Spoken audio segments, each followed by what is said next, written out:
Assalamualaikum warahmatullahi wabarakatuh. Alhamdulillah alladzi ja'ala likulli ummatin syir'atan wa minhaja. Wassalatu wassalamu ala sayyidina wa maulana Muhammadin alladzi mayyazahu ala khawasi rusulihi mu'jizatan wa mi'raja wa ala alihi wa ashabihi wa tabi'ina lahum bi ihsanin ila yaumil jazaa amma ba'du. Yaqulullahu ta'ala fil Qur'anil Karim wa huwa asdaqul qailin. Bismillahirrahmanirrahim. Fasabbih bihamdi rabbika wa kun minas sajidin wa'bud rabbaka hatta ya'tiyakal yakin. Sadaqallahul aliyyul azim wa ballagha rasuluhun nabiyyul habibul karim wa nahnu ala dhalika minasyahidin wa syakirin. Tsumma alhamdulillahi rabbil hadratil mukarramin wal muhtaramin, para habaib. Al-Habib Abdullah bin Husain Al-Attas, Al-Habib Abdullah bin Husain bin Yahya, Al-Habib Umar bin Idrus Al-Attas, Al-Habib Fahmi bin Fihir Al-Habsyi, para asatidah hadir, guru-guru kita di tempat yang mulia ini, bil khusus sahibil majlis Al-Akh Al-Ustadz Al-Had Tasrif bin Rajali. Kita doakan para habaib, para guru-guru kita senantiasa dipanjangkan umurnya oleh Allah Subhanahu wa ta'ala, disehatkan badannya, dimudahkan segala urusannya, dan digabul segala hajat-hajatnya, hajatid dunya bil maisarah wa hajatil akhirah bil maghfirah. Hadirin jamaah rahimakumullah, saat ini kita berkumpul dalam rangka tawakufan sementara sekaligus memperingati Isra dan Mi'rajnya Nabi Muhammad sallallahu alaihi wasallam. Sedangkan malam ini kita berada pada tanggal 18 daripada bulan Sya'ban. Sedangkan Isra dan Mi'raj itu terjadi pada tanggal 27 Rajab menurut kaul yang mu'tamad. Yang namanya memperingati itu boleh kapan saja. Beda dengan merayakan. Kalau merayakan harus tepat tanggalnya. Kalau malam ini kita memperingati itu harus ada 3 unsur. Yang pertama, kudu ada yang diingat-ingat. Yang kedua, kudu ada yang diingetin. Dan yang ketiga, kudu punya ingetan. Yang namanya memperingati mah kapan aja, yang penting ada yang diingat-ingat. Kebetulan malam ini memperingati Isra dan Mi'raj. Berarti yang kudu kita ingat-ingat peristiwa Isra dan Mi'rajnya Nabi Muhammad sallallahu alaihi wasallam.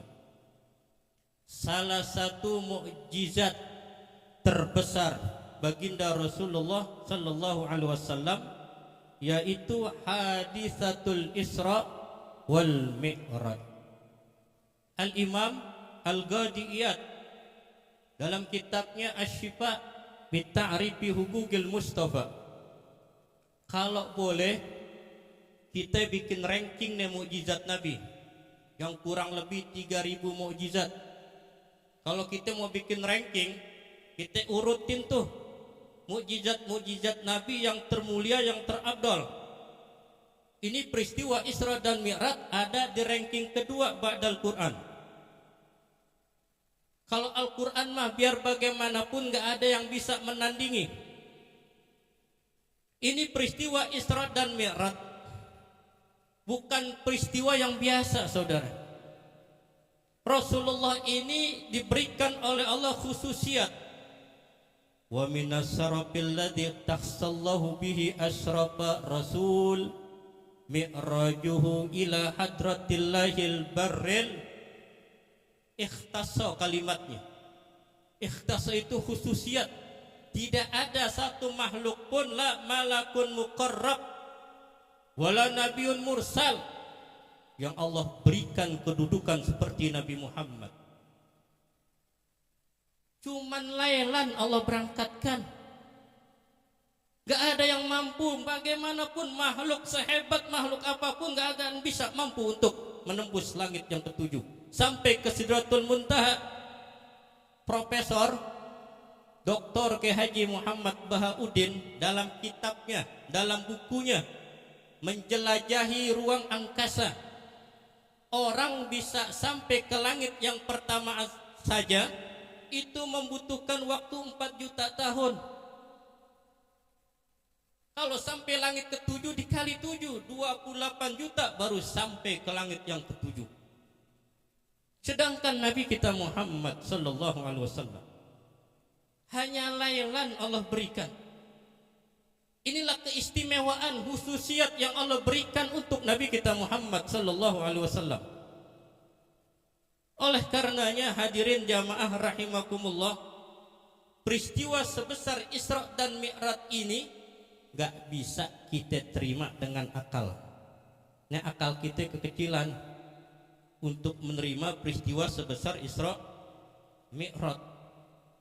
Di sini Rasulullah mendapatkan kemuliaan yang pertama, ar-rihlatul ardiyah, perjalanan bumi dari Masjidil Haram sampai Masjidil Aqsa. Ini ar-rihlatul ardiyah. Dari Masjidil Aqsa terus ke langit pertama sampai ke-7 sampai Sidratul Muntaha. Ini namanya ar-rihlatus samawiyah, perjalanan langit. Ditembus 3 alam.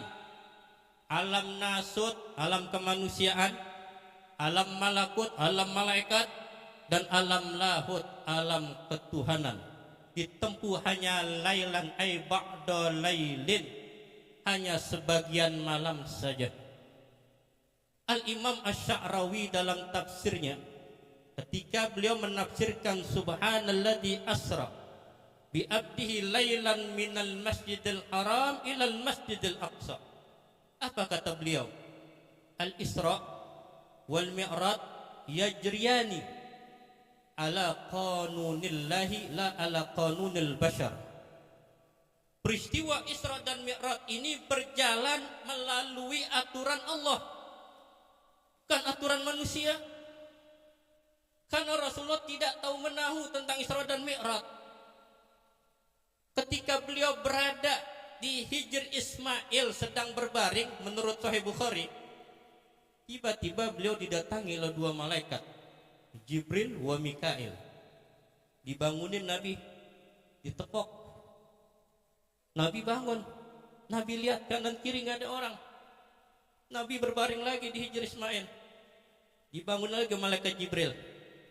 Nabi bangun lagi. Nabi lihat kanan kiri kagak ada orang. Berbaring lagi beliau. Dibangun lagi malaikat Jibril.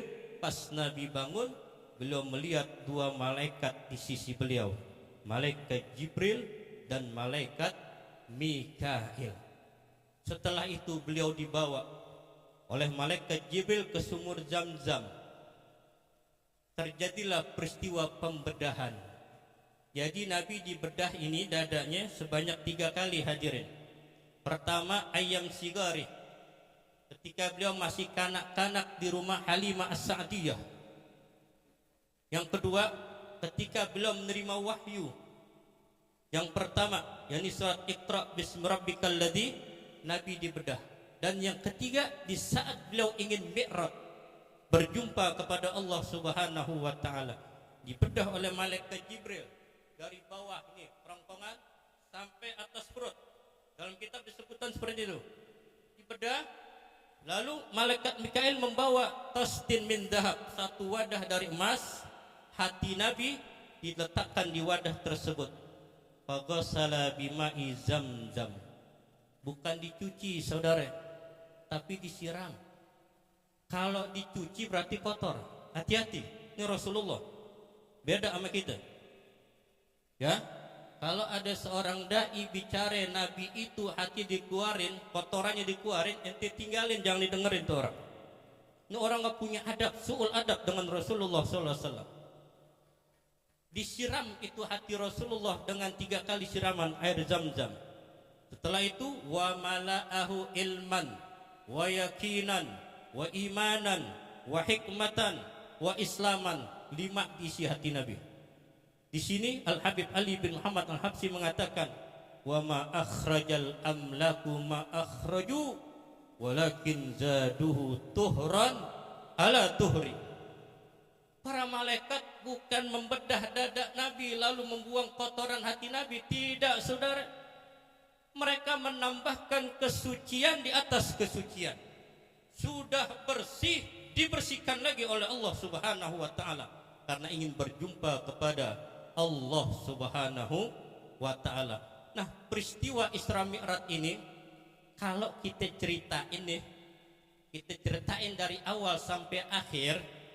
Tadi Habib Abdullah udah berbisik sama saya, kebuli bisa jadi rengginang, kata beliau. Ini saya singkat aja cerita nih. Ya, intinya dalam memperingati Isra dan Mi'raj itu cuma 3 intinya. Intinya cuma 3. Nah, ketika Rasulullah dari Masjidil Haram ke Masjidil Aqsa, Ar-Rihlatul Ardiyah, kemudian dari Masjidil Aqsa sampai ke Sidratul Muntaha yang dikatakan Ar-Rihlatus Samawiyah. Dari langit pertama beliau berjumpa kepada Nabi Adam, singkat. Langit kedua berjumpa kepada Nabi Isa dan Nabi Yahya. Langit ketiga berjumpa kepada Nabi Yusuf. Keempat berjumpa kepada Nabi Harun. Kelima berjumpa kepada Nabi Musa. Keenam berjumpa kepada Nabi Idris. Dan yang ketujuh berjumpa kepada Nabi Allah Ibrahim alaihissalam. Setelah beliau berjumpa kepada para anbiya, naik terus ke Sidratul Muntaha, beliau sujud di hadapan Allah Subhanahu wa ta'ala. Ini ringkas cerita. Ketika beliau sujud, Allah berkata kepada beliau, irfa ya Muhammad, angkat kepalamu wahai Muhammad, sal, mintalah kepada saya. Ini sebelum dipardukan salat 5 waktu. Minta kepada saya ya Muhammad. Rasulullah punya adab, hadirin. Beda sama kita. Kita kalau disuruh minta sama guru, HP juga diminta. Nah, Habib nyuruh minta, nah ayo ente minta apa? Silakan. Mumpung anda ada di mari, semua ente minta. Tapi Rasulullah punya adab. Ketika Allah mengatakan ya Muhammad sal, minta kepadaku, Nabi enggak minta, Nabi cuma curhat. Apa curhat Nabi Muhammad? Ya Rabb, ittakhadta Ibrahima khalilan wa kallamta Musa takliman wa ja'alta Isa yubri'ul akmaha wal abrasa wa alanna li Dawuda an-nara wa a'tahu mulkan azima. Nabi curhat, ya Rabb, engkau telah menjadikan Ibrahim sebagai khalil. Khalil ini yu'ta ba'da talab, diberikan oleh Allah setelah dia minta. Beda sama Nabi kita Habib. Kau jadikan Nabi Ibrahim sebagai Khalilullah. Kau pernah berbicara kepada Musa alaihissalam. Kau jadikan Nabi Isa bisa menghidupkan orang yang telah meninggal dunia, dapat menyembuhkan orang yang kena penyakit lepra. Kau berikan Nabi Daud bisa melunakkan besi. Nabi curhat. Setelah Rasulullah bicara di hadapan Allah, Allah sambut. Apa kata Allah? Qad ittakhadtuka habiban wa arsaltuka lin-nasi kafatan basyiran wa nadhira wa syarahtu laka sadrak wa wada'tu anka wizrak wa rafa'tu laka dzikrak la udhkaru illa dzukirta ma'i. Allahumma salli wa sallim wa barik alaihi wa ala alihi. Apa kata Allah? Ya Muhammad, kalau begitu sekarang engkau aku jadikan Habibullah. Pangkat Habibullah diterima oleh Rasulullah ketika beliau Mi'raj saat usia 51 tahun 8 bulan 13 hari. Tapi ulama mengatakan 52 tahun ringkasnya udah. Tapi dalam kitab disebutkan 51 tahun 8 bulan 13 hari Nabi diangkat jadi Habibullah. Makanya dalam Mahalul Qiyam Habibullah terakhir saudara. Ya Nabi salam alaika. Nabi dulu. Ya Rasul salam alaika. Baru Rasul. Yang ketiga ya Habib salam alaika. Ketiga Habib. Kenapa? Diawali dengan ya Nabi. Rasulullah pernah ditanya oleh sahabatnya, ya Rasulullah mata kunta nabiyan. Kapan engkau diangkat menjadi seorang nabi? Kuntu nabiyan wa Adam bainar ruh wal jasad. Aku dijadikan nabi oleh Allah saat Nabi Adam belum diciptakan. Maka ya nabi dulu. Lalu diangkat menjadi Rasul usia 40 tahun. Baru ya Rasul. Diangkat menjadi Habib saat usia beliau 51 tahun 8 bulan 13 hari.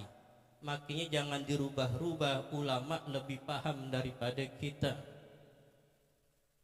Nah, ketika mendapatkan gelar Habib dari Allah Subhanahu wa taala, dan aku utus engkau kepada manusia seluruhnya basyiran wa nadhira, sebagai pemberi kabar gembira dan kabar yang menakutkan.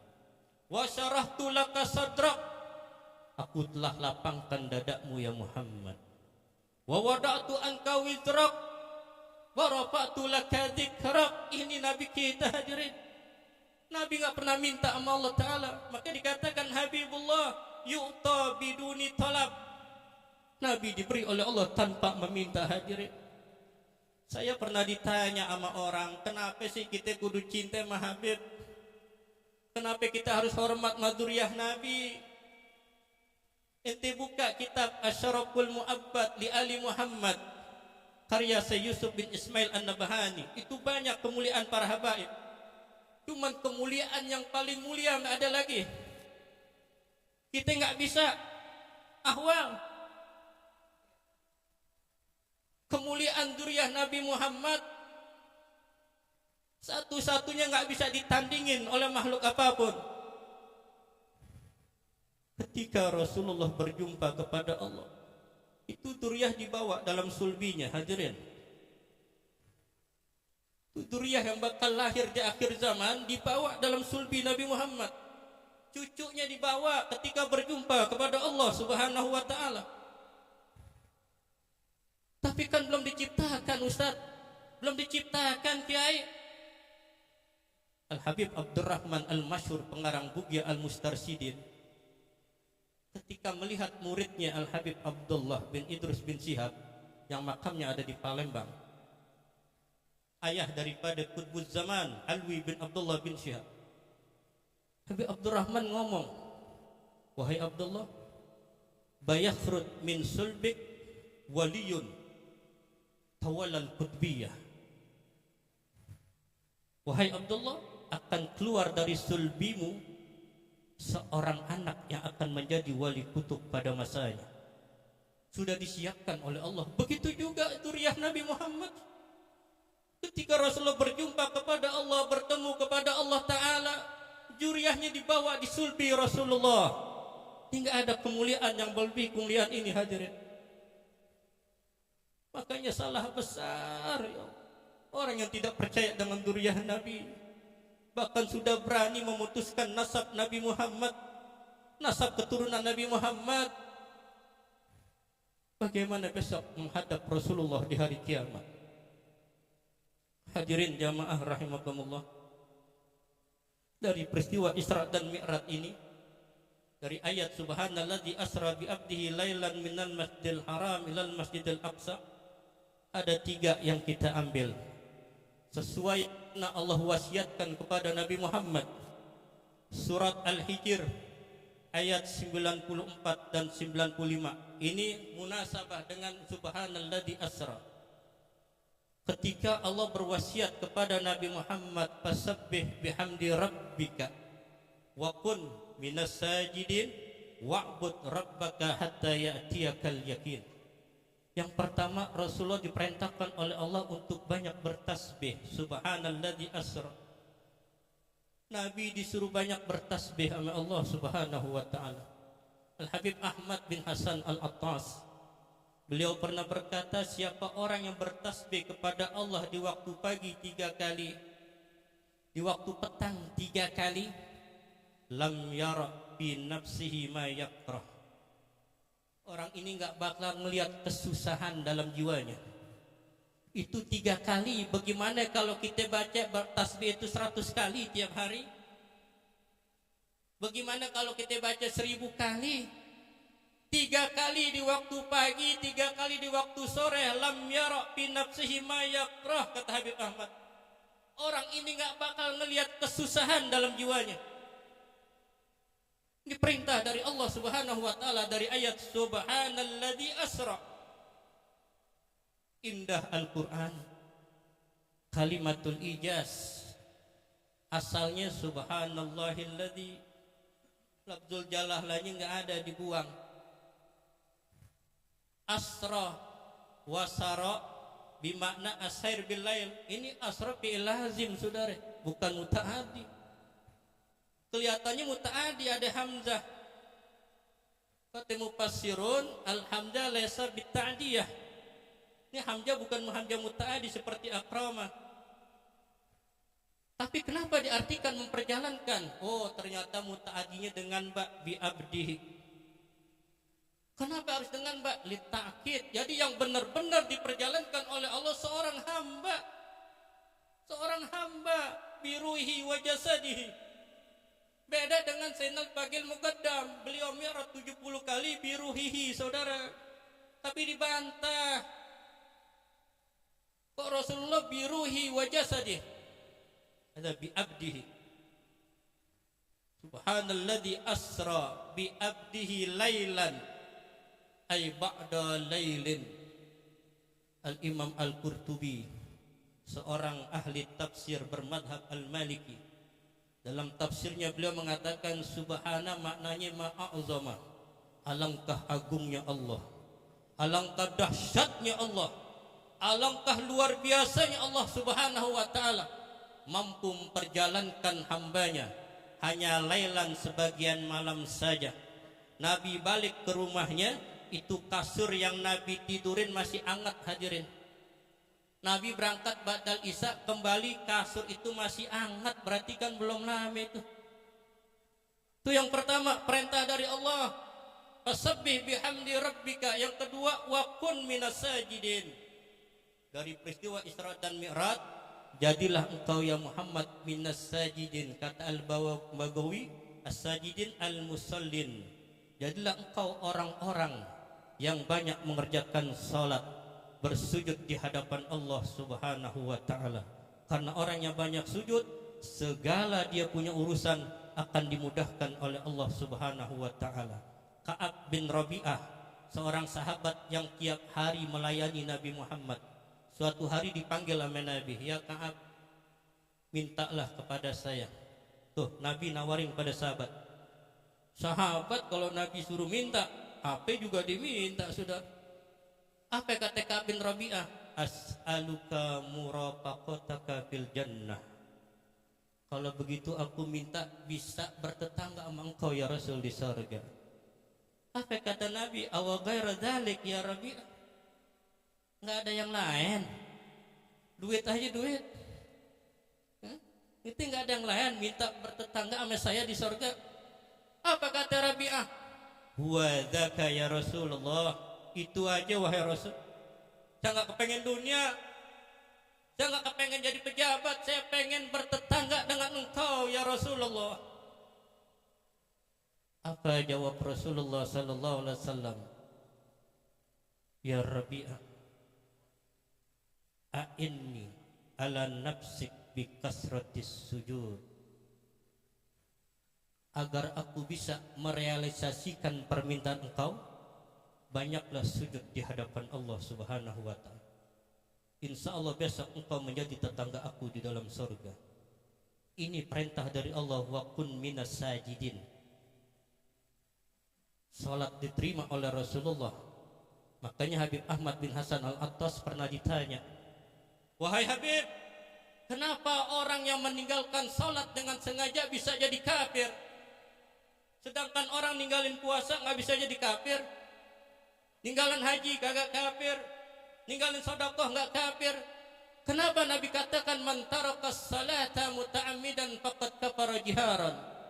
Kok orang yang meninggalkan salat dengan sengaja bisa jadi kafir?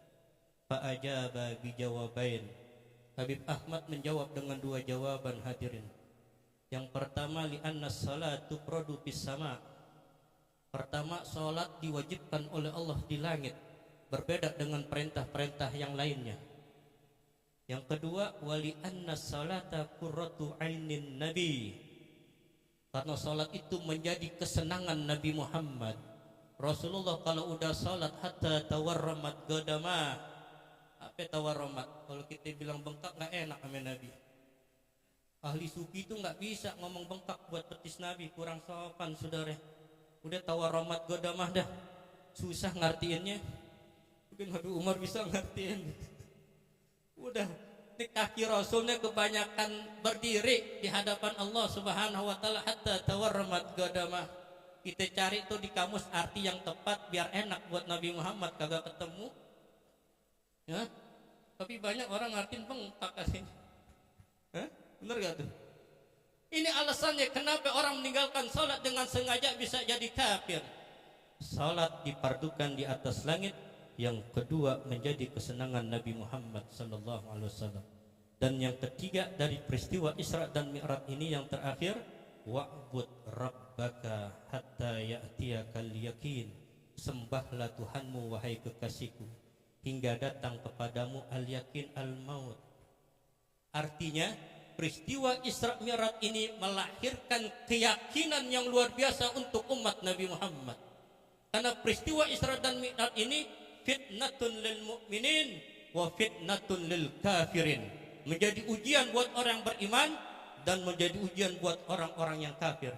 Tapi kita belum pernah berjumpa Nabi Muhammad, belum pernah melihat wajah Nabi Muhammad, tapi kita percaya, kita yakin dengan seyakin-yakinnya bahwa Nabi Muhammad pernah diperjalankan oleh Allah dari Masjidil Haram sampai ke Masjidil Aqsa, terus menghadap Allah Subhanahu wa taala. Mudah-mudahan Allah taala panjangkan umur kita, Allah berikan taufik wal hidayah sehingga kita mudah untuk melaksanakan ibadah salat, mudah untuk mempertebal keyakinan kita di hadapan Allah Subhanahu wa taala, dan mudah untuk bertasbih mensucikan zat Allah Subhanahu wa taala. Hada minni wal afu minkum. Wassalamualaikum warahmatullahi wabarakatuh.